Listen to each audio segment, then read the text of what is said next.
April 2, 2026 இன்றைய நாளுக்கான இறை வார்த்தை.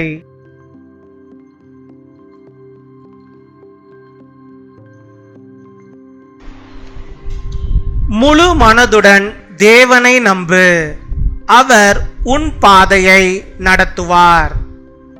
Trust God completely. He will guide your path. யோவான் 13 அதிகாரம் 14 வசனம்.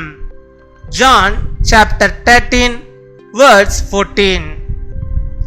ஆண்டவரும் போதகருமாகிய நானே உங்கள் கால்களை கழுவினதுண்டானால் நீங்களும் ஒருவருடைய கால்களை ஒருவர் கழுவ கடவீர்கள். என் அன்பு சகோதர சகோதரிகளிலே, இந்த நாளில் இயேசு தம்முடைய சீஷர்களின் கால்களை கழுவினார்.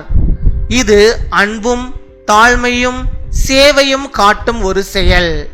நாமும் மற்றவர்களுக்கு அன்புடன் சேவை செய்ய வேண்டும் என்பதை கற்றுக் கொடுக்கிறது.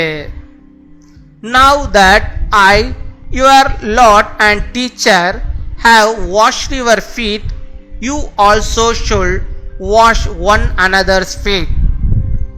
On Maundy Thursday, Jesus washed his disciples' feet.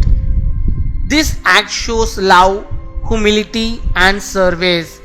He calls us to serve others with the same heart.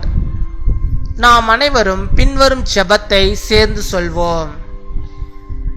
கர்த்தராகிய இயேசுவே, தாழ்மையுடன் மற்றவர்களுக்கு சேவை செய்யும் மனதை எனக்கு தாரும். உம்மை போல அன்பு காட்ட உதவி செய்யும். ஆமென். Lord Jesus, give me a humble heart to serve others. Help me to love like you. Amen.